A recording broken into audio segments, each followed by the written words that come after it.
Hello दोस्तों, स्वागत है हमारे YouTube चैनल इसके स्टडी पॉइंट पे आप सभी का। तो आज आपके लिए फिर स्टेट का नया टॉपिक लेकर आए हम उपस्थित हुए हैं आप लोगों के सामने। तो चलिए, बहुत ही बेहद इंपॉर्टेंट टॉपिक है, क्योंकि यहाँ से अगर प्रीवियस क्वेश्चन आप उठाएंगे तो यहाँ से आपके क्वेश्चन निश्चित ही देखने को मिलेगा। तो चलिए, इसको देर ना करते हुए इसको हम आगे बढ़ाते हैं और इसको पूरे करते हैं इस टॉपिक को। तो चलिए देखिए, आज का टॉपिक है जीन पियाजे से संबंधित है। जीन पियाजे कौन था, इसकी के बारे में जन्म से लेकर करके जो भी किए हैं, छोटा सा टॉपिक है लेकिन आपके लिए बेहद ही इंपॉर्टेंट है। चलिए देखिए जीन पियाजे की बात करें तो इनका जो जन्म हुआ था स्विट्जरलैंड के जेनेवा में। जेनेवा एक शहर है, वहां का एक रूरल एरिया है न्यू चैटल। याद रखिएगा, न्यू चैटल में इसका जन्म हुआ था। अगर देश की बात करें तो स्विट्जरलैंड शहर जेनेवा, और ग्राम स्तर पर बात करें तो न्यू चैटल में 9 अगस्त 1896 ईस्वी को इनका जन्म हुआ था। जिन पे यह प्रसिद्ध मनोवैज्ञानिक थे, साइकोलॉजिस्ट थे। इनके बारे में कहा जाता है कि इनकी मम्मी जो थी और इसके पिता, माँ पागल थी और पिता बहुत बड़े विद्वान थे, बुद्धिमान आदमी थे जीन पियाजे का।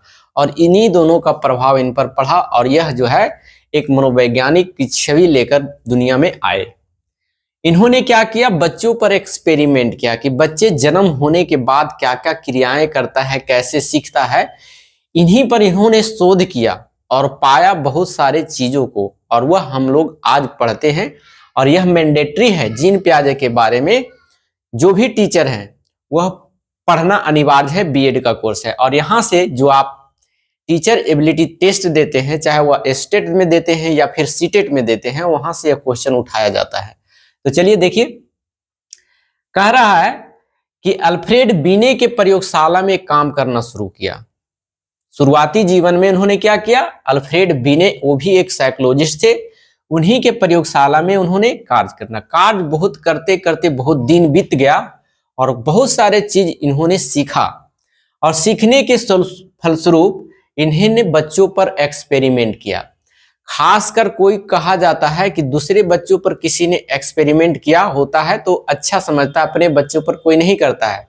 लेकिन जीन पियाजे खुद अपने ही बच्चों पर एक्सपेरिमेंट किया था, जिनके कारण से दुनिया में इनके आलोचना भी बहुत हुई, लेकिन फिर प्रसिद्धि भी बहुत ज्यादा मिली। तो यहां तक देखिए, इन्होंने क्या किया था, संज्ञानात्मक विकास का प्रतिपादन किया था। संज्ञानात्मक, ज्ञानात्मक, विकासनात्मक, ये सभी वर्ड एक ही हैं। अगर ज्ञान कोई कह दे, ज्ञान को ही संज्ञान कहा जाता है या संज्ञानात्मक कहा जाता है, एक ही बात है। तो इन्होंने बच्चों पर शोध किया और पाया कि संज्ञानात्मक विकास बच्चे में कब होते हैं, किस अवस्था में होते हैं, कौन कौन सी अवस्था है, उन्होंने बताया। तो फिलहाल इतना आप याद रखिएगा कि संज्ञानात्मक विकास का प्रतिपादन किसने किया, तो वो जीन पियाजे ने किया था। और इसके फलस्वरूप 1923 इसमें 5 पुस्तक भी इन्होंने लिखा, है ना। तो ये भी याद रखना है कि 1923 ईस्वी में जीन पियाजे ने कितने बुक की रचना किया, पुस्तक की, तो 5 बुक की रचना किया था। इसीलिए विकासनात्मक सिद्धांत की अवस्था का सिद्धांत कहें या संज्ञानात्मक विकास का जनक कहें, ये सभी जाना जाता है, जीन पियाजे को कहा जाता है। तीनों पॉइंट यहां से याद रखना है। कोई भी कहे संज्ञानात्मक विकास का जनक किसे कहा जाता है, तो जीन पियाजे को। अवस्था विकास का जनक किसे कहा जाता है, जीन पियाजे को, है ना। इसके साथ साथ बच्चों में इनका कहना था कि बच्चे जैसे जैसे बड़े होते हैं उसके संज्ञान में विकास की वृद्धि होते जाती है, निरंतरण होते जाती है। यह सिद्धांत दिया था जीन पियाजे ने। दूसरी बातों में कहें तो बच्चों में विकास का प्रारंभ जो हुआ, इनके अनुसार इन्होंने कहा था कि बच्चे में विकास का प्रारंभ जो होता है वह गर्भावस्था से ही शुरू हो जाता है। बच्चे जब अपनी माता के गर्भ में रहता है उसी समय उसका है जो विकास शुरू हो जाता है। और विकास एक ऐसी प्रक्रिया है जो जीवन पर्यंत चलते रहता है, वो कभी रुकता नहीं है। तो यहां से क्वेश्चन आपको पूछ सकता है कि बताइए, बच्चों में विकास शुरू होता है तो गर्भावस्था में शुरू होता है, चलता है कहां तक, जीवन पर्यंत तक चलता रहता है। संज्ञानात्मक विकास का प्रारंभ कहा, अब ये तो विकास की बात हुई, संज्ञानात्मक ज्ञान लेना अर्जित करना कब शुरू कर देता है बच्चा, तो ये शैशवावस्था में शुरू कर देता है।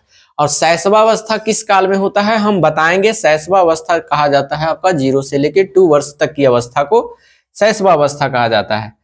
तो चलिए यहां तक आपको समझ में आ गया होगा। जीन पियाजे के प्रमुख संप्रत्यय का शब्दावली है। जीन पियाजे ने कुछ प्रत्यक्ष रूप से शब्दावली दिया, जैसे स्कीमा, स्कीम्स और अनुकूलन। ये तीनों वर्ड थोड़ा आपको समझना है कि स्कीमा क्या है। पूछा जाता है क्वेश्चन कि स्कीमा किससे संबंधित है, तो मस्तिष्क में बनने वाली अवधारणाएं को ही स्कीमा कहा जाता है। जैसे अगर हम सोचें कि हमें कहीं जाना है, जंगल में एक मोड़ था, अगर हम कभी वहां उस जंगल से परिचित हैं तो उस जंगल का फिगर हमारे मस्तिष्क में अवधारणाएं बनती रहती है कि वह इस टाइप का होगा। जैसे आपको कह दिया जाए कि हाथी, जैसे ही हाथी कह दिया तो आपके दिमाग में उसका संरचना बनना शुरू हो जाता है, वो हाथी इस टाइप का होता है। बंदर, बंदर के बारे में कह दिया जाए तो बंदर की जो है अवधारणाएं मस्तिष्क में बनने लगती है।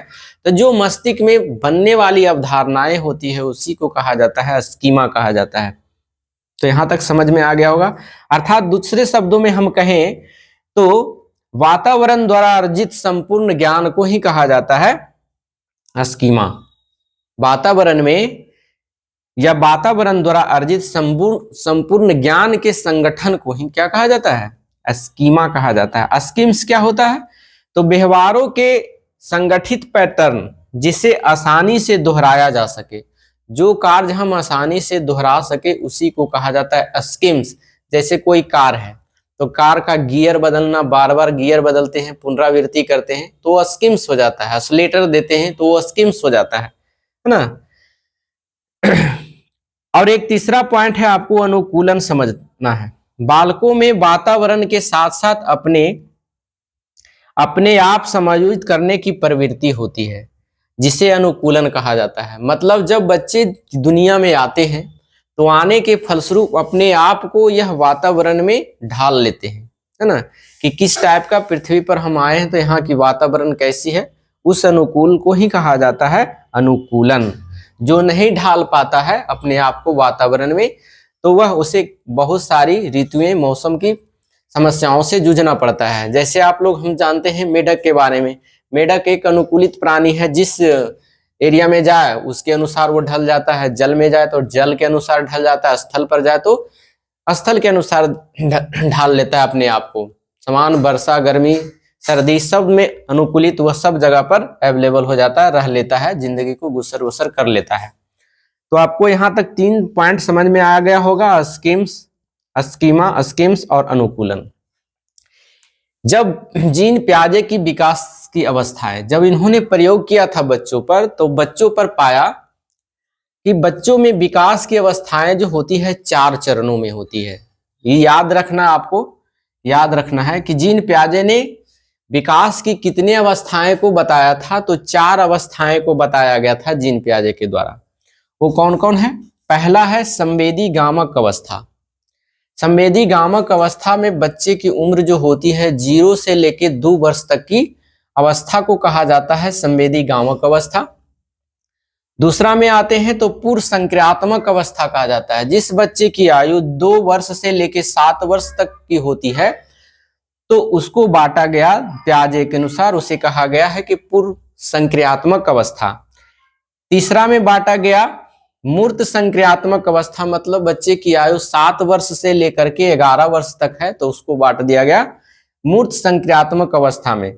और एक है चौथा में अमूर्त संक्रियात्मक अवस्था को, 11 वर्ष से ऊपर की अवस्था को अमूर्त संक्रियात्मक अवस्था कहते हैं, या फिर एक दूसरा नाम है इनका औपचारिक संक्रियात्मक अवस्था। तो ये अवस्थाएं आपको पूछी जाती है, तो ये बहुत इंपॉर्टेंट है आपका। इसके साथ साथ हम बारी बारी से संवेदी गामक अवस्था क्या है, इसमें बच्चे क्या कार्य करना प्रारंभ करते हैं, पूर्व संक्रियात्मक अवस्था क्या है उसके बारे में बताएंगे, मूर्त संक्रियात्मक, अमूर्त या औपचारिक संक्रियात्मक अवस्था के बारे में हम थोड़ा डिटेल करेंगे। लेकिन उससे पहले हम एक बार और इस टॉपिक को आपके सामने प्रस्तुत करते हैं ताकि आपका क्लियर हो जाए। देखिए, जीन पियाजे की बात करें तो जीन पियाजे का जन्म जो है स्विट्जरलैंड के जेनेवा के न्यूटाल में हुआ था। न्यू चैटल में हुआ था, माफ कीजिएगा, न्यू चैटल में हुआ था। कब हुआ था? तो 9 अगस्त 1896 ईस्वी को हुआ था। तो ध्यान रखना है, कभी कभी डायरेक्ट क्वेश्चन पूछ जाता है कि जीन पियाजे किस देश से संबंधित थे, तो स्विट्जरलैंड से। अगर जेनेवा भी रहे या न्यू चैटल भी दे दे तो आप लोग देख लीजिएगा, ऑप्शन के हिसाब से आप आंसर मार सकते हैं। और 1896 याद रखना है, अगस्त के महीना। क्या थे ये? प्रसिद्ध मनोवैज्ञानिक थे, साइकोलॉजिस्ट थे। इसके मम्मी क्या थी? पागल थी, और पिता बहुत बुद्धिमान था, और उसी का है जो इफेक्ट पड़ा इन पर, और ये साइकोलॉजिस्ट के रूप में उभरकर दुनिया में आए। शुरुआत में इन्होंने क्या किया था? एक साइकोलॉजिस्ट था अल्फ्रेड बी ने, उसके प्रयोगशाला में वह कार्य करना शुरू कर दिया। वहां से सीखने के बाद वह खुद अपने बच्चों पर एक्सपेरिमेंट किया, जिसके कारण से उन्हें बहुत सारी आलोचनाएं झेलनी पड़ी। फिर फलता वो बहुत प्रसिद्ध हुए। उन्होंने बहुत सारे सिद्धांत दिया, जैसे संज्ञानात्मक विकास का प्रतिपादन किसने किया? तो जीन पियाजे ने। विकासनात्मक सिद्धांत या अवस्था का सिद्धांत किसने दिया था? जीन पियाजे ने। इसे विकासनात्मक सिद्धांत का जनक किसे कहा जाता है? तो जीन पियाजे को कहा जाता है। इसीलिए इनका कहना था कि बच्चे जैसे जैसे बड़ा होते हैं, मान लीजिए कोई छोटा बच्चा है, उससे कोई छोटा बच्चा, उससे कोई बड़ा बच्चा, उससे कोई बड़ा बच्चा, तो इस टाइप से आपका है जो बच्चे धीरे धीरे जैसे जैसे बड़ा होते जाते हैं, वैसे वैसे उसकी संज्ञानात्मक विकास बढ़ती जाती है। यह कथन दिया था जीन पियाजे ने। जीन पियाजे के प्रमुख संप्रत्यय शब्दावली था स्कीमा, स्कीम्स और अनुकूलन। स्कीमा कहते हैं मस्तिष्क में बनने वाली अवधारणाएं को क्या कहा जाता है? स्कीमा कहा जाता है। जैसे हमने अभी बताया एग्जाम्पल दे करके, जैसे आपको कह दिया कि उस मोड़ पे जाओगे तो एक मदारी का घर मिलेगा, तो उस मदारी के घर के बारे में नक्शा दिमाग में बनने लगता है। किसी व्यक्ति को कह दिया कि कुत्ता आ रहा है, तो कुत्ता कैसा होता है, उसका फिगर है जो माइंड में बनने लगता है, तो वही अवधारणा कहलाता है स्कीमा। अर्थात दूसरे शब्दों में कहें तो मस्तिष्क में बनने वाली अवधारणाएं या फिर वातावरण द्वारा अर्जित संपूर्ण ज्ञान के संगठन को क्या कहा जाता है? स्कीमा कहा जाता है। स्कीम्स के बारे में व्यवहार के संगठित पैटर्न, जिसे हम आसानी से पुनरावृत्ति करें, दोहराएं, उसी को कहा जाता है आपका स्कीम्स। जैसे कार को स्टार्ट करना, उसे एक्सीलरेटर देना, गियर बदलना, ये सभी क्रिया हम बार बार पुनरावृत्ति करते हैं, इसी कारण से इसी को कहा जाता है स्कीम्स। अनुकूलन कहा जाता है बालकों में वातावरण में आने के बाद उसके अंदर अपने आप ही समायोजित करने की एक प्रवृत्ति पाई जाती है, जिसे अनुकूलन कहा जाता है। जैसे एग्जाम्पल दिया हमने मेढक का, मेढक है जो हर स्थिति में अपने आप को ढाल लेता है, अनुकूल कर लेता है। तो इसको समझ गए होंगे। इसके साथ साथ जीन पियाजे के विकास की अवस्थाएं बताए थे कि उन्होंने 4 अवस्थाएं विकास की बताया बच्चों के संबंधित में। पहला था संवेदी गामक अवस्था, दूसरा था पूर्ण संक्रियात्मक अवस्था, तीसरा है मूर्त संक्रियात्मक अवस्था, और चौथा है औपचारिक संक्रियात्मक अवस्था या अमूर्त संक्रियात्मक अवस्था। तो और इसका वर्ष भी पूछ लिया जाता है, तो इसको याद रखना है आपको, 2-3 बार पढ़ेंगे आपको क्लियर हो जाएगा। अब बारी बारी से हमको संवेदी गामक ये सभी के बारे में हम चर्चा करेंगे। हमारे साथ फिर आप बने रहिएगा और देखते रहिए।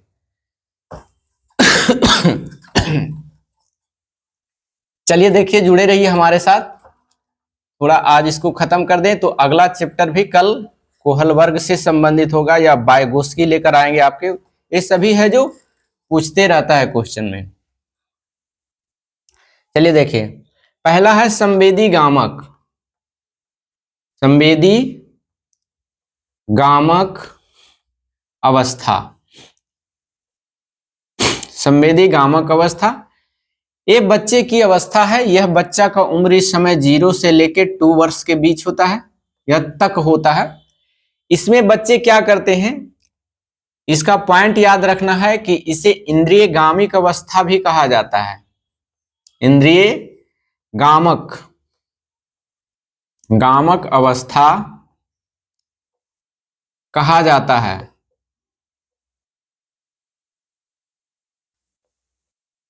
इसमें बच्चे क्या करते हैं, इसमें बच्चे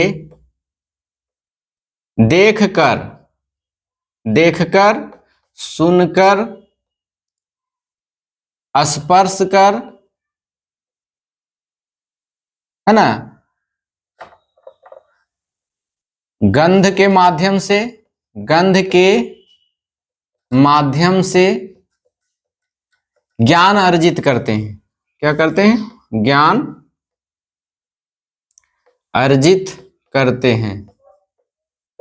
ये 2 पॉइंट आपको याद रखना है कि बताइए संवेदी गामक अवस्था को कितने वर्ष की अवस्था को कहा जाता है? तो आपको मानना है 0 से लेके 2 वर्ष।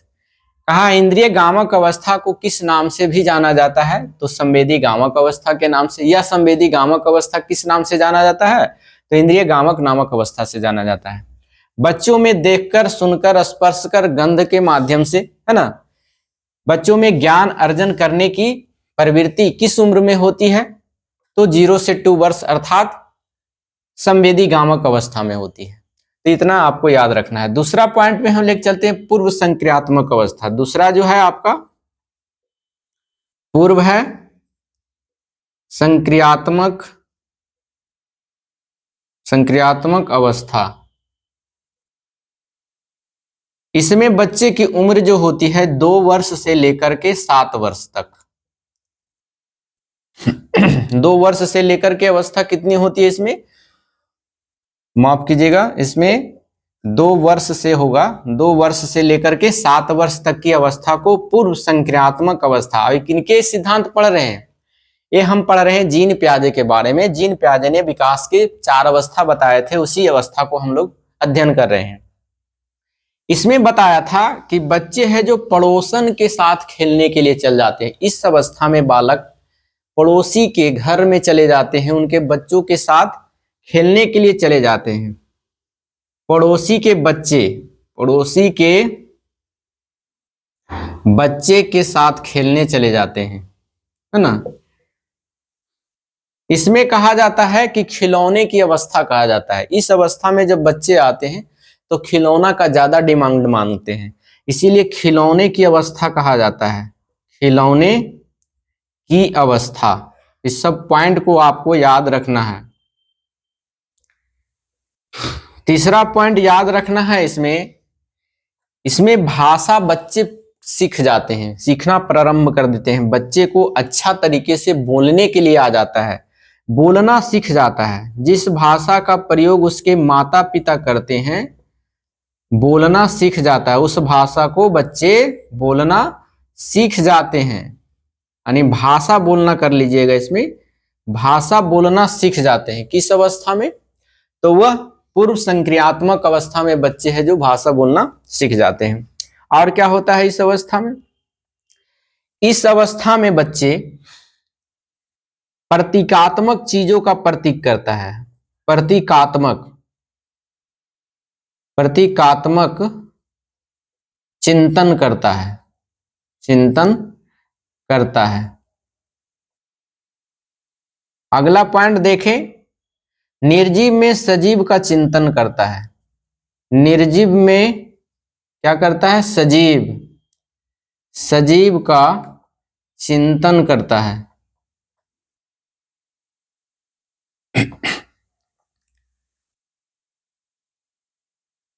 अनुकरणशीलता आ जाती है।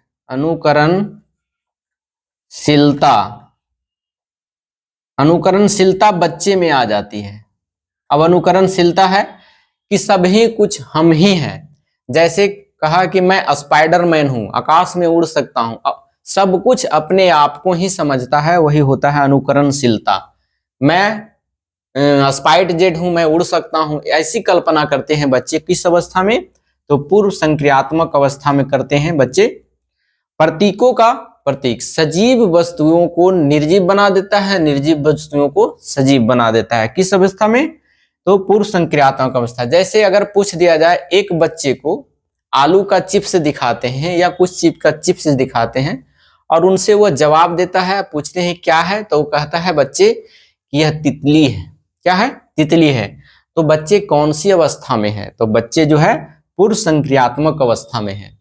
तो यहां से आपका क्वेश्चन बनते हैं और पूछ लिए जाते हैं, इसलिए बहुत ही यह इंपॉर्टेंट क्वेश्चन है। यहां से प्रतीकात्मक सोच पाई जाती है बच्चे में। प्रतीकात्मक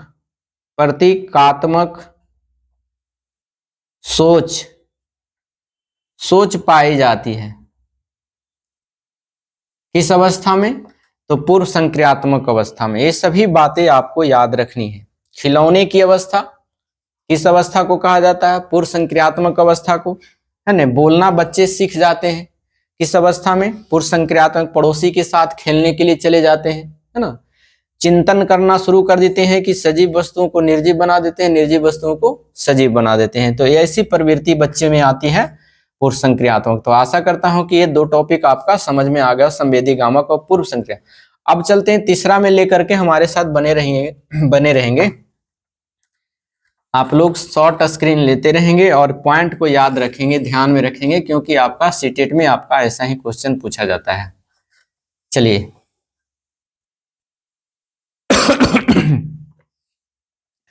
तीसरा जो है, तीसरा आपका हो गया मूर्त संक्रियात्मक अवस्था। मूर्त संक्रियात्मक अवस्था। इसमें से बच्चे की आयु जो होती है 7 वर्ष से लेकर के 11 वर्ष तक, 7 वर्ष से लेकर के 11 वर्ष तक की अवस्था को क्या कहा जाता है? इसमें कहा जाता है मूर्त संक्रियात्मक। मूर्त माने होता है मूर्त सोच। जैसे कोई स्टैचू है तो उसको देख रहे हैं, साक्षात देख रहे हैं तो मूर्त हो गया। जो नहीं देख रहे हैं उसको अमूर्त हो गया। जैसे आपके अंदर बुद्धि, बुद्धि को कोई देख सकता है? नहीं देख सकता है, तो बुद्धि क्या हो गया? अमूर्त। तो उसी प्रकार से मूर्त, मूर्त संक्रियात्मक सोच पाई जाती है। अगर पूछ देता है कि बच्चे तर्क वितर्क करना शुरू कर देता है, तर्क, चिंतन एवं तर्क वितर्क, तर्क वितर्क किस अवस्था में बच्चे हैं जो चिंतन करना शुरू कर देते हैं? तो मूर्त संक्रियात्मक अवस्था या 0 से 7 वर्ष की अवस्था में कहा जाता है। इस अवस्था में जो बच्चे दिन, माह, तारीख, है ना, तारीख, ये सभी बताना शुरू कर देता है। पूछ देता है बच्चे किस अवस्था में है जो दिन, महीना, तारीख, है ना, समय, अनुपात का अंतर,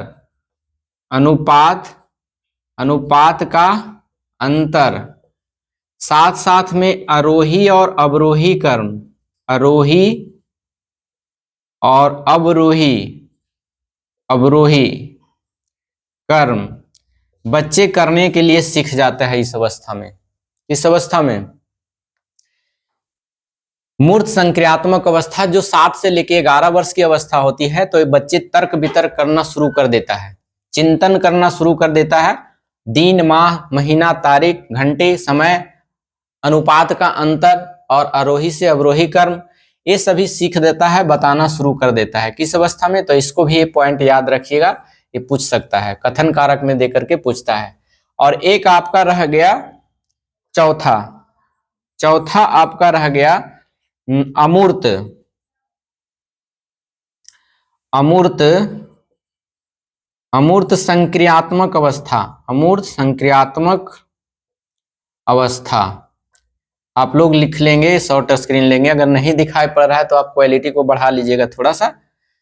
इस अवस्था में जो होता है 11 वर्ष से ऊपर की अवस्था, 11 वर्ष से ऊपर की अवस्था को अमूर्त संक्रियात्मक अवस्था कहते हैं, या फिर इसका दूसरा नाम है औपचारिक, औपचारिक संक्रियात्मक अवस्था, संक्रियात्मक अवस्था। इसमें है जो बच्चे का विकास पूर्ण रूप से विकसित हो जाता है, माइंड डेवलप हो जाता है। बच्चे का पूर्ण विकास, बच्चे का पूर्ण विकास हो जाता है, विकास हो जाता है। समस्या समाधान करने लगते हैं बच्चे, समस्या समाधान, समाधान करने लग जाते हैं, करने लग जाते हैं। करने लग जाते हैं, अमूर्त चिंतन करना प्रारंभ कर देते हैं। अमूर्त चिंतन, अमूर्त चिंतन। यहां देखिए, अमूर्त चिंतन किस अवस्था में बालक करता है, तो आपको अमूर्त संक्रियात्मक अवस्था अगर नहीं देगा तो यहां देगा औपचारिक संक्रियात्मक अवस्था। तो ये सभी पॉइंट आपको याद रखना है जीन प्याजे से संबंधित, क्योंकि चाहे सीटेट हो या फिर एस्टेट हो, यहां से क्वेश्चन कंफर्म किसी न किसी एग्जाम में छोड़ता ही नहीं है, डाल ही देता है। जीन प्याजे इंपॉर्टेंट है, इसके साथ वाइगोत्स्की के बारे में बताएंगे, कोहल वर्ग के बारे में भी बताएंगे, सभी बारे में बताएंगे। ये तीन ऐसे साइकोलॉजिस्ट हैं जिसका एक क्वेश्चन हमेशा एक दो क्वेश्चन रहता है। तो आशा करता हूं कि यह टॉपिक आपको बहुत अच्छी तरह से समझ में आ गया होगा। अगर आप हमारे वीडियो पर नए हैं तो चैनल को सब्सक्राइब कर लीजिए। अगर पहले से इस चैनल को सब्सक्राइब कर चुके हैं तो लाइक का बटन थोड़ा दबा दीजिएगा और अपने दोस्तों के पास शेयर कर दीजिए ताकि उन्हें भी इसका बेनिफिट मिल जाए। और दो चार टॉपिक के बाद हमने कहा था कि टारगेट जो आ रहा है उसका टीचर वाला अगस्त में, उसका हम टॉपिक लेकर के आएंगे। अभी दो चार क्लास इसको करने दीजिए, क्योंकि 22 टॉपिक के लगभग है, तो आधा टॉपिक पर पहुंचने के बाद कुछ आपको भी नॉलेज हो जाएगा कि कितना हमको क्वेश्चन आ रहा है। तो आप लोग इसको एवरीडे प्रैक्टिस जरूर करें, क्योंकि 30 नंबर यहां से आपको पूछा जाता है। तो इसी के साथ हम आपसे विदा लेते हैं और मिलते हैं फिर अगले वीडियो में लेब वाइगोत्स्की का क्लास में। तो लेब वाइगोत्स्की के बारे में हम आपको अगले क्लास में चर्चा करेंगे। जब तक के लिए धन्यवाद। Thank you so much. Thank you for watching.